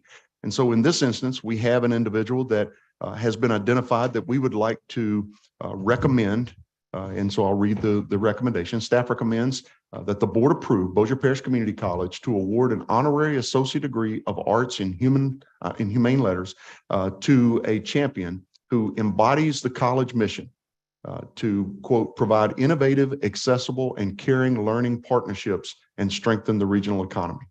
A broad statement. One of the things we try to do is to hold on to these so we can kind of keep them a little bit secret, although the board members, you should have that in your packet of materials and know who that is. But Holly, welcome to you to today's board meeting. And would you like to give a little bit of background on this scenario? Yes, and thank you. Good morning, Chair Mount, President Sullivan, members of the board. Thank you for this opportunity to come to the table to seek board approval for Bossier Parish Community College to award an honorary Associate of Arts in Humane Letters to a deserving member of our community. The proposed recipient is familiar to this board and actually has recently presented before this board. We have provided our supporting documentation that we feel is ample justification for the college's desire to award this degree. And I am intentionally not mentioning the name of the recipient because we would prefer that it be a surprise when the degree is awarded in December. Thank you. Thank you very much. Fellow board members, do anyone have questions about this? And I'd like to entertain a motion to accept the staff's recommendation. Motion by Bradford. Second by Butler McIntyre. All right. Is there any objection to the motion?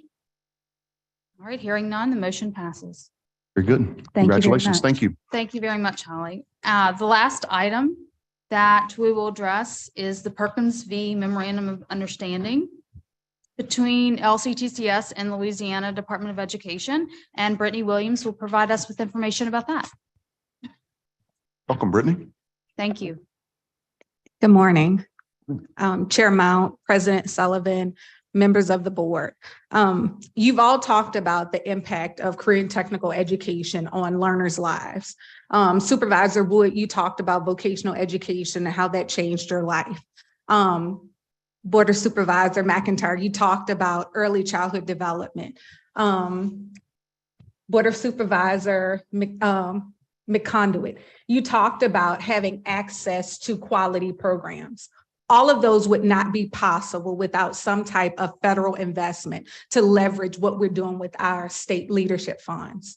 And so what we do, we have funds that come every year from the US DOE to support students electing to enroll in quality career and technical education programs, whether they're at the secondary level or the post-secondary level. LCTCS is the state eligible agency responsible for administering those federal funds, but we would not be able to do it without strong partnerships with other state agencies. We partner with Board of Regents, we partner with Department of Corrections, and we partner with the Louisiana Department of Education. Today, you have before you a memorandum of understanding between our Board of Supervisors and the Department of Education to outline the responsibilities for administering the secondary portion of those funds to support learners who are in high school, those who are seeking to take on career and technical education programming while they're in high school. We've seen some of the benefits of these funds through our expansion of early college options at River Parishes Community Colleges and also SLCC. What I would recommend is that we continue this partnership and we approve the memorandum of understanding between our board and Louisiana Department of Education. Board members, any questions? If you may, if you'd like, I'll read the recommendation. Okay. Very good. Okay.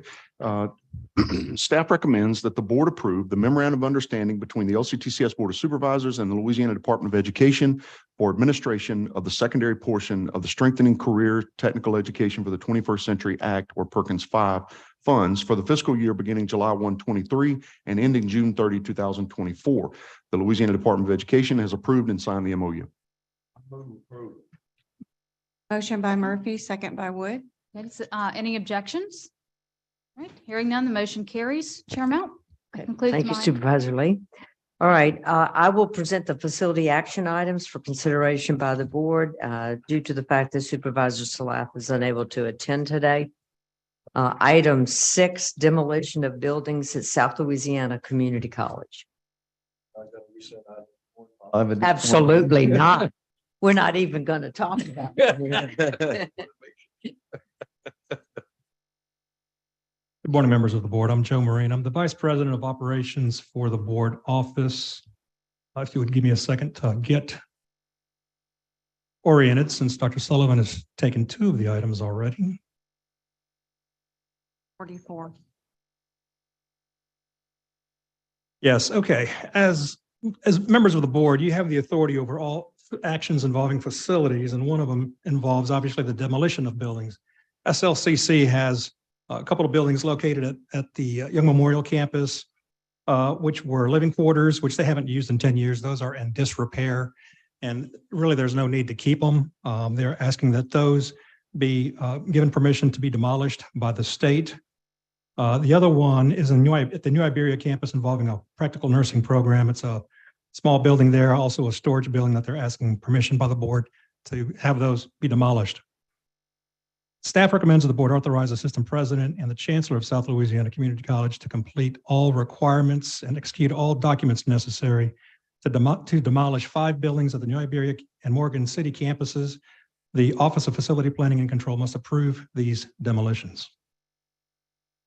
All right, you've heard the recommendation. Are there any questions? All right, we have a motion. Is Motion there by a Smith. second? Second by Payne. Is there any objection to the motion? Hearing none, that motion passes. Item number 7, ACT 959 project for Delgado Community College. Correct. Just a little bit of a background. The state has various means by which projects, capital outlay projects, can be funded and authorized. Obviously, the most common one is through the capital outlay process through the state, through the Ways and Means Committees. The other one involves the authorization for agencies to use funds that are not appropriated by the state, but funds that are either received as grants and or sub-generated revenues. One of the projects we have before us is a project by Delgado to facilitate a construction of a maritime training center from funds they're receiving from an economic development grant of $800,000 and $500,000 from sub-generated revenues. Consequently, staff recommends that the board authorize the Assistant President and the Chancellor of Delgado Community College to complete all requirements and execute all documents necessary to use the Act 959 State Facilities Management process to construct a deckhand training facility at Delgado Maritime and Industrial Training Facility. Approvals from the Board of Regents, Facility Planning and Control, and the Joint Legislative Committee on the Budget are required for this process. Are there any questions? Chair will entertain a motion. So moved. Motion by Second. Butler McIntyre, second by Toots. All right, any objection to the motion? Hearing none, that motion passes. Item 8, purchase of property for North Shore Technical Community College in Bogalusa. Yes, ma'am. I'll ask that if we could defer this item for a later meeting and ask for board action to defer that item. Okay. Is there any objection? All right, that will be deferred. We don't need to take action on, do we? No. All right, item 9, review and advisement preliminary capital outlay request for fiscal year 2024-25. Yes, ma'am. Rolling right along. So as part of the capital outlay process, it's an iterative process that basically provides that the board staff should provide to the board members a preliminary capital outlay request list for the subsequent year. This is to provide that submittal to the board. This is the first time it will be submitted. No action is necessary except for review and advisement. Further action will be, formal action will be asked for, requested of the board at the next meeting coming up, where we will actually provide the seal of approval from our board to submit it to the Board of Regents, who in terms will then go through that process for all of higher ed and call out projects for them to then act on and then submit to the State Division of Administration and the legislature. So as such, staff recommends the board accept for review and advisement the 2024-25 capital outlay preliminary list of recommended projects. Any questions? All right, thank you, Mr. Marin. Supervisor Stevie Toots will present the finance action items for consideration by the board. Thank you, Chair Mount. Item 10, fiscal year 2023-24 operating budget for LCTCS facilities, entities. Joe? Correct. So we've just already talked about the capital outlay process. Here we turn to the operating budget side. As part of that process, colleges and universities throughout the state all prepare operating budgets that they submit to their boards for approval. Those in turn are submitted to the Board of Regents at their following meeting in a month or two for formal action, for them to then be submitted to the legislature, the division administration, and everybody else. So as a recap, the state did provide a lot of funding actually to the LCTCS this year. I'll kind of briefly go through some of those. $18.5 million was provided through the formula. I'm sorry, 18.5 in total, $5 million given by the formula, the funding formula by the Board of Regents. It's the formula they run through every year based on enrollments and outcomes and things of that nature to give funding to higher ed. We received $5 million from that. There was an additional $7.1 million for line item increases. Those varied by colleges. Delgado, for example, got $1 million to help them with some infrastructure increases.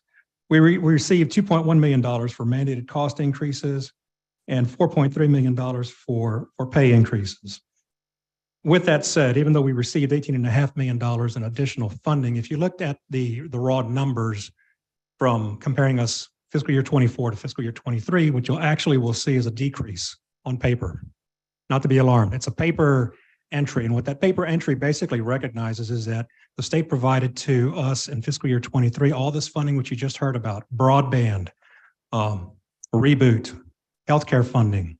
We have, in essence, spent through those dollars to some extent. We did reboot, we did broadband, we spent about $5 million out of the healthcare funding. So in essence, what the state did is they reduced that spending authority or those appropriations. And so the net result of the two is basically on paper a decrease of $11.8 million, $11.9 million.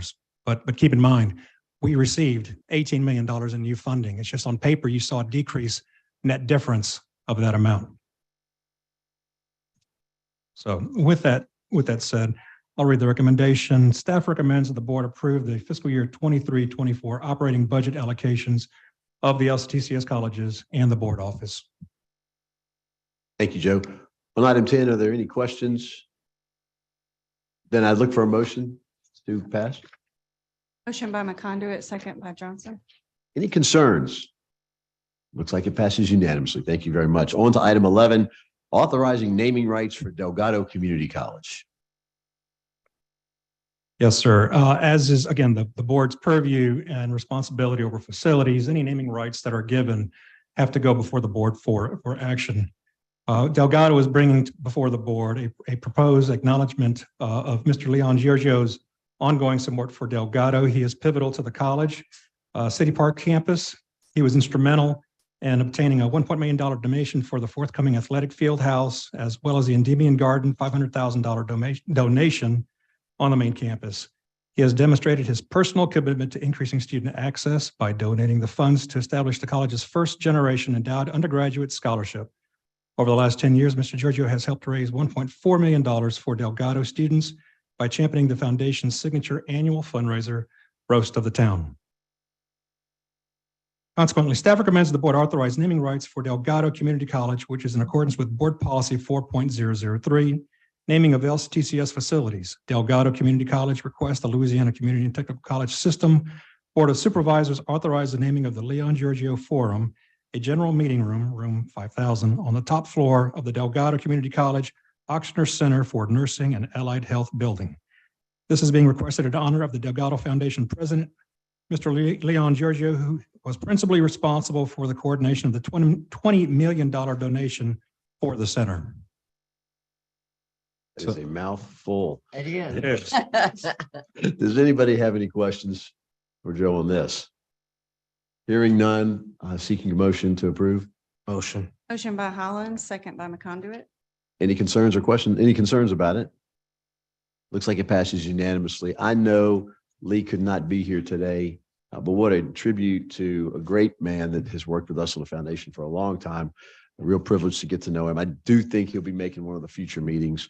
So thank you very much on this one. Yes, sir. Let's move to item 12, a professional services contract between LCTCS and Benefit Focus. Well, I have with me Ms. Gina Doucette, our Chief Human Resources Officer, and just to give a little bit of a context, this is a benefits platform. This is not necessarily, has nothing to do with insurance benefits themselves. It's the management of those benefits. We are wanting to engage after a lengthy RFP process with this vendor, Benefits Focus, to provide a platform that will provide a uniform experience across all our colleges so that there's no differences in terms of what the employee hears when they are onboarding and every year when they are getting their benefits or looking for benefits. And again, that's not any fault of the colleges. It could be a matter of resources, where those campuses are located and so forth. Again, given all of that, given that we have campuses located throughout the state with 5,000 employees, we want to provide a platform that they can, through the computer at least, initially engage, review their benefits, make those selections, and have those benefits then feed into Banner automatically without human intervention or minimizing human intervention, so that there are no mistakes in that transition. So with that said, Gina, is there anything that I missed? I think you took it all. I do want to thank, I'm just a messenger. We had a team of people that worked on this. I want to thank Heidi Rowland because she led this initiative. It took nearly 2 years to get here. So I want to thank her, and I want to thank Michelle Nordini that works for My Joe. assistant. She kept us on track and had all the little check marks for us and kept us going. And 2 other members of my team, Kristen Maines and Mallory Davis. So great team. And they really were adamant about the employee experience. And that's what this is about. Everyone gets that good, positive, same employee experience, no matter where they are in the state. That is so exciting. Okay, so let's, any questions for either Yes. Joe or Gina? Yes, yes. I'm trying to turn myself on. It's not. Look into it. Okay. I guess this is my little HR curiosity. Your mic's not on. Yeah. Thanks. This is better. This is my better side. Yeah, this is my HR little curiosity hack. I'm familiar with Benefit Focus. I think it's a great choice. So before this, how was it handled? I missed something.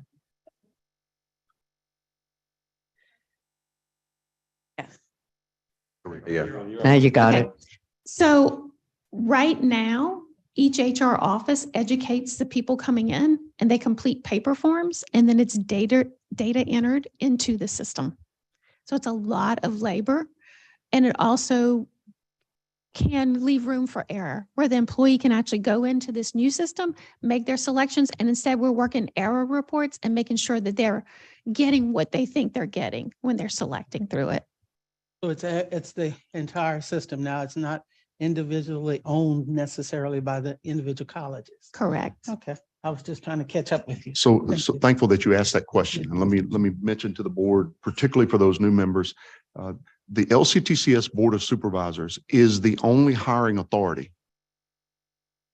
So this board is the hiring authority. And so when you have 12 colleges out there with different benefits from one college to another, you have a single group of employees that are being treated differently. You see how that could be a problem? Not good. So we want to ensure that we have benefits across the board for everyone and that we're communicating to that same common message to everyone. So this is definitely a step forward. It also, as we work with the chancellors, we've talked about a common evaluation system. You've seen the faculty evaluation process that Gina and her team brought forth in previous meetings. We're marching down the field in a direction of moving away from 12 individual colleges from an employment perspective to one system that is employing a group of people. Now, you as a board delegate to, say, Chancellor Aspinwall, that authority to hire. But the board still holds the responsibility for it. And this board is the only entity that can be sued. So we want to be sure that we're covering the bases there and have a common experience. Yep. I'll read the Question. I'll read the recommendation. Staff recommends that the board approve a contract between the LCTCS Board of Supervisors and Benefit Focus to provide implementation, training, and hosting services for an employee benefits administration system for all eligible employees of the LCTCS effective September 1, 2023 through August 31st, 2026. I had one other quick question, Supervisor Toops. How does this interface with Leo? Are the LCTCS employees on the Leo system or? We are not on the Leo system. Okay. We have our own system. Banner is the one that we use for HR, payroll, student, the whole gamut. So Banner doesn't have this functionality. So this will then tie in and we will feed to Banner and then continue on from taking deductions and making payments and all that sort of stuff. Perfect. I love it when the new guys know all the stuff. Fantastic. Look, let's, no questions. Let's seek a motion to approve. Fantastic. Motion by Butler McIntyre, second by Payne. Fantastic. Okay, great. Any concerns on this? It looks like this one too passes unanimously. Gina, thank you very much.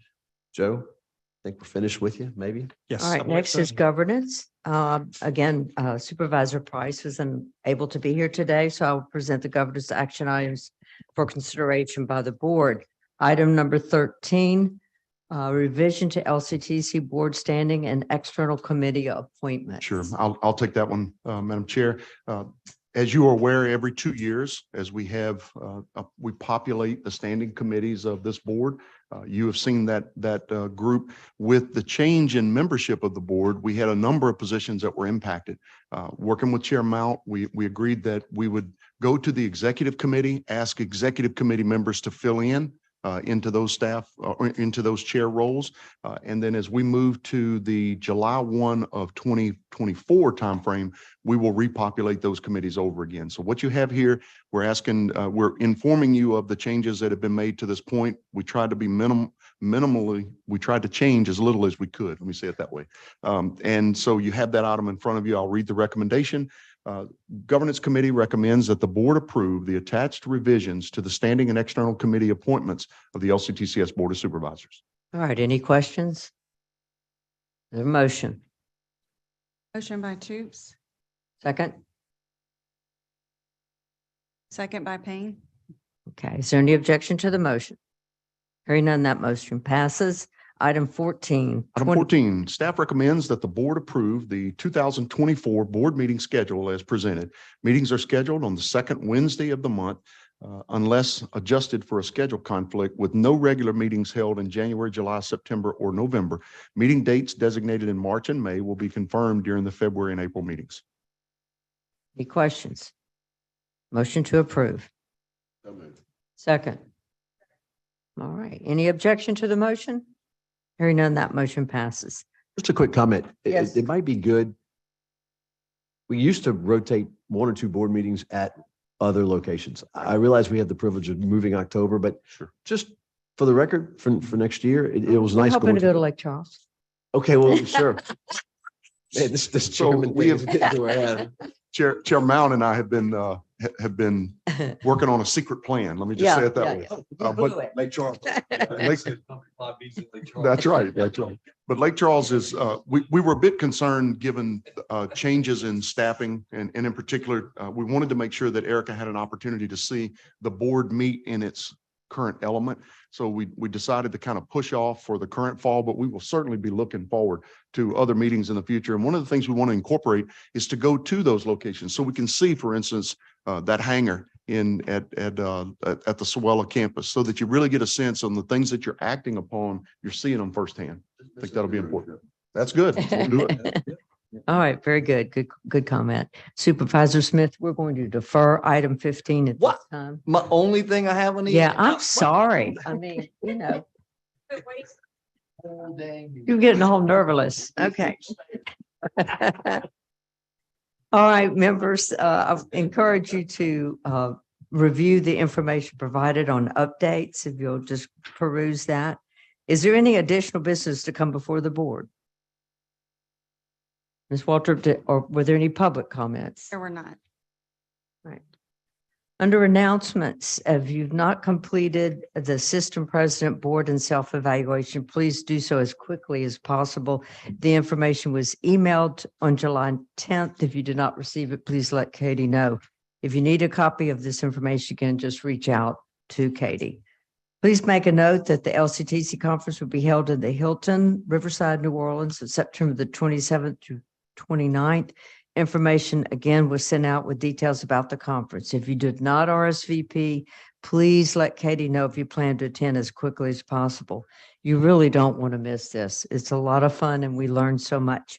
If you plan to attend the Impact Awards and Bowling Tournament, don't forget to purchase your tickets. by August 31st. If you have any questions, ask Katie. I just wanted to remind the board that the October strategic planning session will be held in Baton Rouge on October the 3rd, followed by our October board meeting, which will be October 4th. So please make sure to attend both of those, especially that strategic planning meeting. It is of great benefit, particularly to our new members.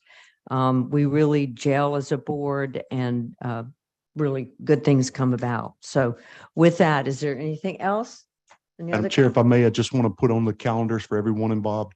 August 31st, we'll be at South Louisiana Community College, joining Senator Bill Cassidy, who will be on campus doing a tour, but we want to specifically feature the work that is going on in short-term workforce training programs. I would encourage you as board members, if you're available on that date, we'll get that information out to you. It's always important for these elected officials to see you supporting this mission. So would definitely look forward to seeing you on the 31st. Okay, Chair will entertain a motion to adjourn. Second. Any objection? Motion passed.